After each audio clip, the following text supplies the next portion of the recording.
안녕하세요. 선생님입니다. 자, 오늘은 사회책 40쪽, 41쪽, 그 다음에 42쪽까지 보면서 생활 속에서 민주주의를 실천하는 태도를 가져봅시다. 공부해 보도록 할게요.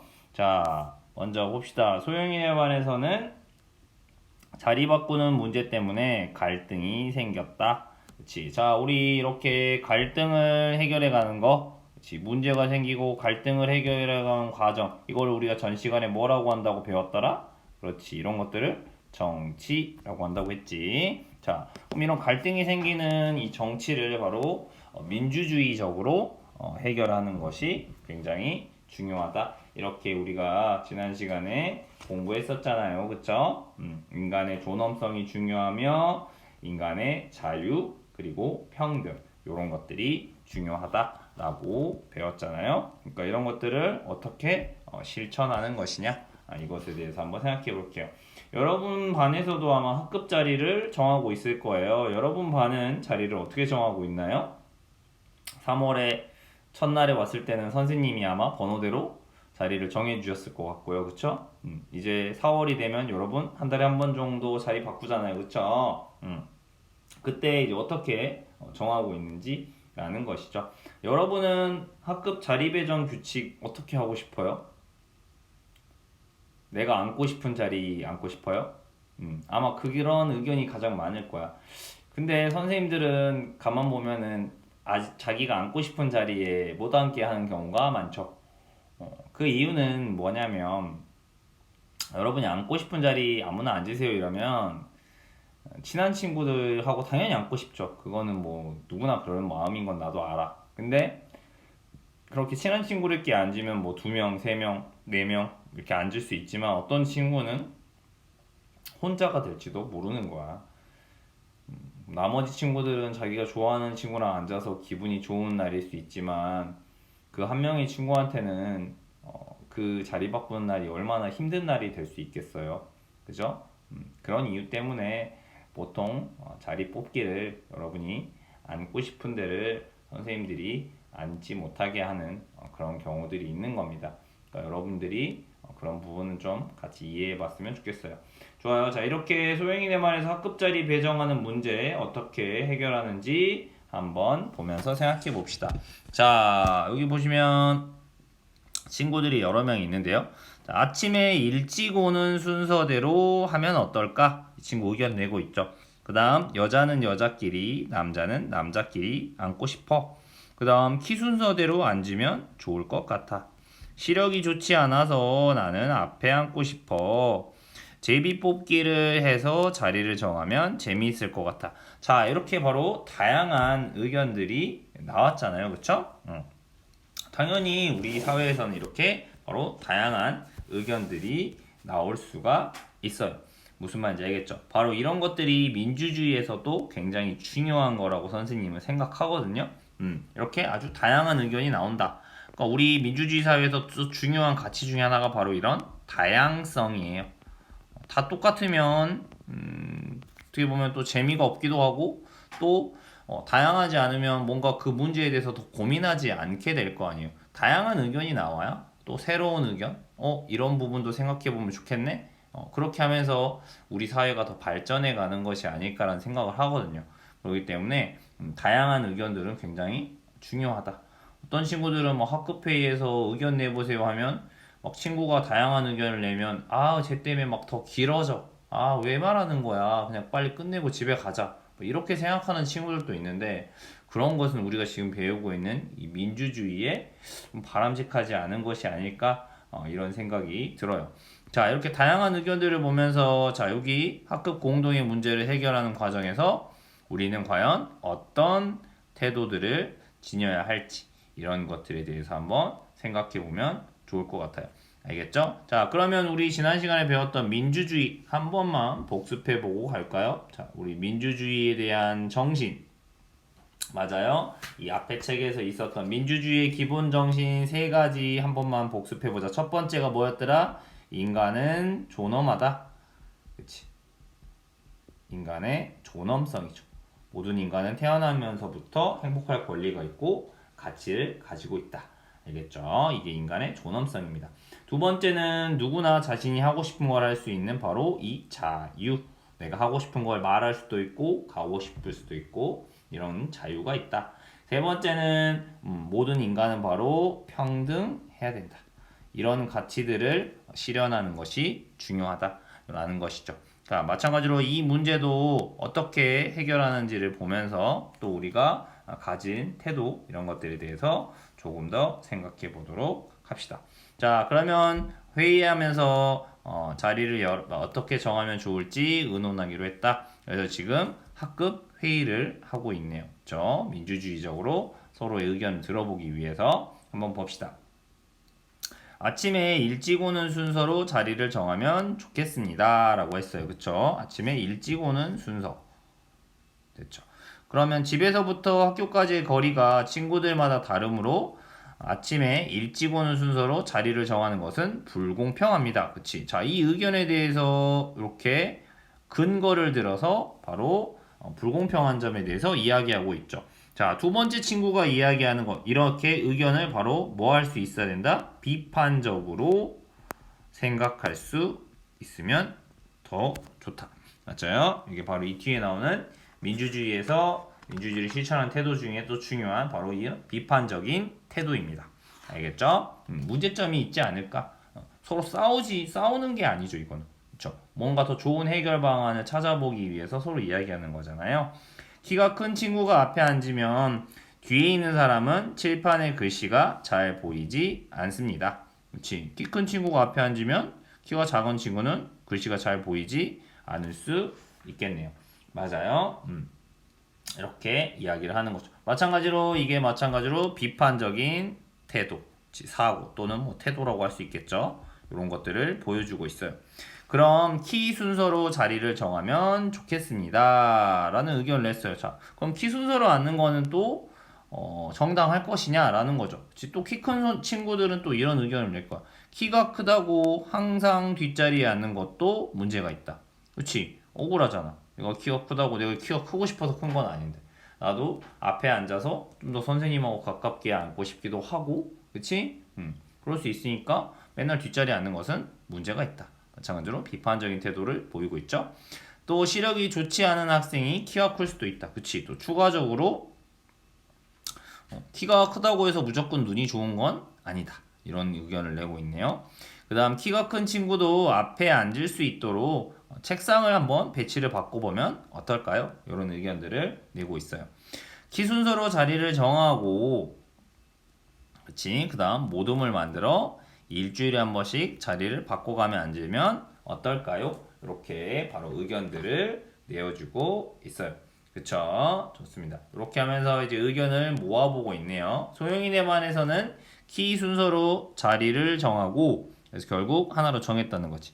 그래서 모둠을 만들고 시력이 좋지 않은 친구들은 앞자리로 바꿔주기로 했다. 그리고 모둠별로 일주일씩 자리를 바꿔가며 앉기로 했다. 또 새로운 방법이나 해결할 문제가 생기면 다시 의논하기로 했다. 이렇게 해서 민주적으로 대화를 통해서 바로 학급에 자리를 앉는 문제 이것을 해결해 나갔다라는 것이죠. 그렇죠? 이 친구들이 이야기하는 것 속에 바로 우리 민주주의의 일상 속에서 실천하는 태도들이 바로 들어있다라고 말할 수 있어요. 자, 그러면 뒤에 페이지 넘겨서 일상생활에서 부딪히는 다양한 문제와 갈등을 해결하려면 그치? 우리 인간이 살다 보면 선생님들이 이야기했죠. 다양한 문제나 갈등이 생기는데 이걸 당연히 해결해 줘야 되죠. 이때 바로 중요한 태도가 바로 뭐다? 바로 대화와 토론이라는 거지. 그치? 대화하고 토론해야 돼. 이야기하고. 맞아요. 이런 것이 굉장히 중요하다라고 이야기할 수 있겠어요. 자, 그러면 여러분 조금 구분해 볼 만한 거, 물론 국어 시간에도 많이 했지만, 여기서 우리 한번 생각해 봅시다. 토론하고 토의하고는 뭐가 다를까요? 방금 전에 이 친구들이 했던 이 이야기는 뭐일지 한번 생각해 봐. 이게 토론일까, 토의일까? 그지? 자, 그러면 선생님이 말해줄게요. 토론이라고 하는 것은 뭐가 있어야 되냐면, 바로 찬성하고 반대가 나눠져 있어야 돼. 그러니까 토론은 약간 찬성하고 반대하면서 서로 좀 이겨야 되는 거니까 약간 경쟁적인 맞아. 그러니까 우리 토론해 보면 서로 찬성 반대가 막 약간 다투는 것처럼 보이잖아. 그렇지? 서로 주장에서 잘못된 점이나 약점을 찾아내고 그리고 토론은 좀 더 비판적인 그런 태도를 많이 보이죠. 무슨 말인지 알겠죠? 그게 바로 토론. 반면에 토의라고 하는 것은 무엇이냐면 바로 여러 가지 의견을 들어서 이 여러 가지 의견을 모은 다음에 결국 뭘 찾아내는 것이야? 바로 이 해결 방법을 찾아내는 것이 바로 토의라고 볼 수 있어요. 그러니까 토의라고 하는 것은 좀 더 협동적인 방법이다라고 볼 수 있지. 그치? 그렇게 좀 차이를 볼 수 있을 거예요. 그러면 이 앞에 친구들이 이야기했던 이거는 좀 뭐에 더 가까운 거라고 볼 수 있을까요? 바로 토의적인 성격에 좀 더 가깝다. 이렇게 볼 수도 있겠죠. 선생님 토의인데 왜 비판적 사고가 들어있어요? 토의에도 비판적 사고가 들어있을 수 있지. 그치? 친구가 했던 의견에 뭔가 부족한 점 이런 것들 따져보는 거 이런 것들이 비판적 사고니까 반면에 토론은 이제 좀 더 비판적 사고가 더 강하다. 이런 설명을 드리고 싶은 거예요. 알겠죠? 자, 바로 제일 중요한 건 대화와 토론이다. 이거 중요한 거예요. 바로 뭐가 아니라는 거야? 폭력이 아니라는 거죠. 그치? 폭력이 아니라 바로 대화와 토론. 그 바탕으로 바로 어떤 정신들을 가져야 되느냐 해서 중요한 게 바로 여기 나와 있죠. 관용과 그다음 비판적 태도 그 다음 양보와 타협하는 자세가 필요하다.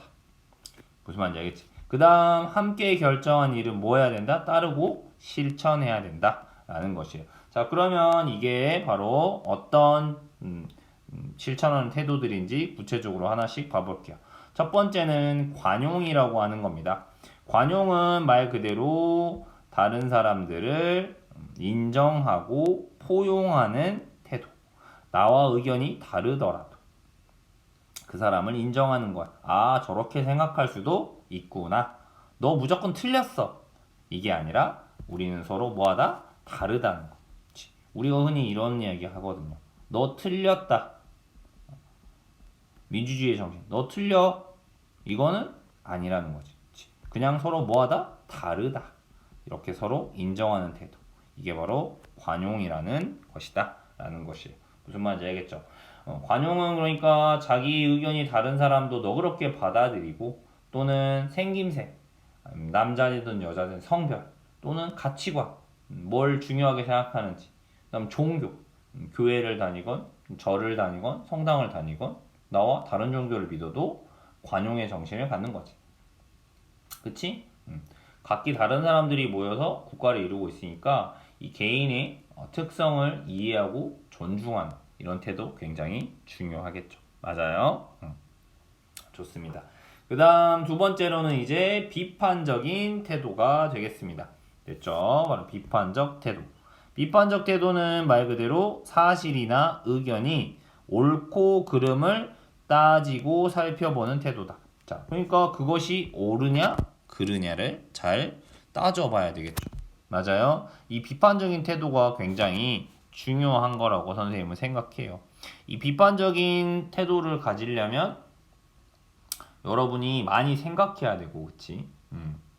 많이 알고 있는 것도 있어야 되고, 그치? 이런 것들에 대해서 잘 생각해 봐야 된다. 그 사람의 의견에 대해서 뭔가, 그치? 뭔가 약점이 있을 수도 있고요. 그쵸? 뭔가 부족한 부분이 있을 수도 있다. 이런 부분들을 찾아내서 더 좋은 걸 찾아내기 위한 비판적인 태도죠. 그 사람이 싫어서가 아니라 맞아요. 그런 태도 중요하다고 생각합니다. 그 다음 양보와 타협 됐나요? 양보와 타협. 상대방에게 어떤 일을 배려하고 서로 협의하는 것이다. 그치? 근데 관용의 정신, 비판적 태도 중요하지만 어쨌든 결정을 하려면 양보하고 서로 타협해야 된다. 그치? 각자의 입장을 하나씩 물러나기도 하고, 그치? 상대방이 내 입장을 받아줬으면 나도 한번 양보해주기도 하고, 내가 한번 양보해줬으면 또 상대방에게 이번에는 나의 의견을 좀 따라달라고 이야기하기도 하고 이렇게 해서 양보와 타협의 정신도 중요하다라는 것이죠. 무슨 말인지 알겠죠? 자, 관용의 정신. 기 순서로 안 짜는 의견도 좋은 것 같아. 다른 의견도 좋은 것 같아. 기 순서로 자리를 정한 다음에 시력이 좋지 않은 친구들을 위해 다시 자리를 바꾸는 것도 좋겠어. 관용의 정신. 그치? 서로 양보하고 있죠? 키가 큰 친구가 시력이 좋지 않아 앞자리에 앉으면 뒤에 앉은 친구가 칠판이 잘 보이지도 않을 수 있어. 그래서 비판적인 태도를 보여주고 있고요. 마지막으로 중요한 거는 뭐겠어요? 자, 이렇게 다 토론을 해놨는데 안 지키면 아무 의미가 없죠. 그치? 의견을 모아서 결정을 한번 했으면 그것을 인정하고 잘 따르고 직접 실천하는 이런 태도가 중요하다. 이렇게 해서 우리 민주주의를 실천하는 태도 4가지 공부해 봤어요. 첫 번째 무슨 정신? 관용의 정신. 두 번째는 비판적인 태도. 세 번째는 양보와 타협. 마지막으로 중요한 거, 결정된 것은 잘 따르고 실천하자. 이렇게 정리해 주면 될 것 같습니다. 됐죠? 이렇게 해서 이번 시간에는 민주주의를 실천하는 바람직한 태도에 대해서 공부해 봤어요. 자, 학습지가 하나 있습니다. 자, 선생님이 이렇게 잠깐 멈춰 놓을게요. 여러분이 쉬워요. 뭐 다 안 베껴 적어도 되고 한번 빈칸에 뭐가 들어갈지 한번 생각해 보는 겁니다. 다음은 민주적으로 문제를 해결하는 과정에 대한 설명입니다. 빈칸에 알맞은 말을 보기에서 골라 써보세요 라고 되어 있습니다. 자, 여러 사람이 함께 살아가다 보면 사람 사이에 갈등과 다툼이 생기고 여러 사람에게 영향을 미치는 뭐가 발생한다? 뭐가 발생해요, 여러분? 그치, 공동의 문제 발생한다. 문제. 그치, 문제가 발생할 수밖에 없겠죠. 자, 이걸 해결해가는 과정이 정치고, 그 정치를 왕이나 귀족이 결정하는 게 아니라 다 같이 모여서 대화와 토론 이런 걸 통해서 해결하는 게 바로 민주주의다. 됐죠? 문제를 해결하는데 가장 좋은 방법은 문제를 해결하는데 참여하여 자신의 의견을 제시하고 뭐와 뭐로 의견 차이를 좁혀가는 거다? 폭력과 욕으로? 아니겠죠. 뭐와 뭐? 바로 중요한 거. 대화와 토론으로 바로 의견 차이를 좁혀가는 것이다. 이게 민주주의의 중요한 하나의 원칙이다. 알겠죠? 폭력, 노노. 공동의 문제를 해결할 때에는 다른 사람의 생각과 의견을 인정하고 존중하는 태도. 그치? 다른 사람의 생각과 의견을 인정하고 존중하는 거 무슨 정신이라고 배웠어? 아까 우리 바로 관용의 정신. 그치? 관용의 태도가 필요하다. 또 사실이나 의견에 대해 옳고 그름을 따져보는 거 무슨 태도? 비판적 태도. 그치? 기억나지? 방금 전에 했던 거. 그 다음 어떤 일을 상대방에게 배려하고 서로 협의하는 무슨 태도도 필요하다. 때로는 양보도 하고 그치 서로 어쨌든 타협 합의점을 찾아야 된다는 거지. 그래서 양보와 타협의 자세도 필요하다. 마지막으로 함께 결정한 사항은 따르거나 뭐 해야 된다. 바로 실천하고 그 다음 참여하는 태도를 가져야 합니다. 이렇게 공부해주면 되겠네요. 사회 시간에도 암호를 한번 정해볼까? 오늘의 암호. 이 관용의 정신을 정말 선생님도 한 고등학교 때 한 책을 읽으면서 배웠던 것 같은데요. 이 관용을 프랑스어로는 똘레랑스라고 한대요. 다른 사람이 조금 실수해도 그럴 수도 있지 라고 너그럽게 하는 이 관용이라는 걸 바로 프랑스어로는 똘레랑스라고 한다고 합니다. 그러니까 똘레랑스를 발휘하자 이런 말들이 나오면 바로 관용의 정신을 베풀자라고 하는 거라는 생각을 해보면 되겠네요. 영상을 찍고 있는데 갑자기 카톡이 와서 깜짝 놀랐습니다. 여러분도 깜짝 놀랐을 것 같은데. 자, 수고했고요. 여기까지 하도록 하겠습니다. 이상입니다.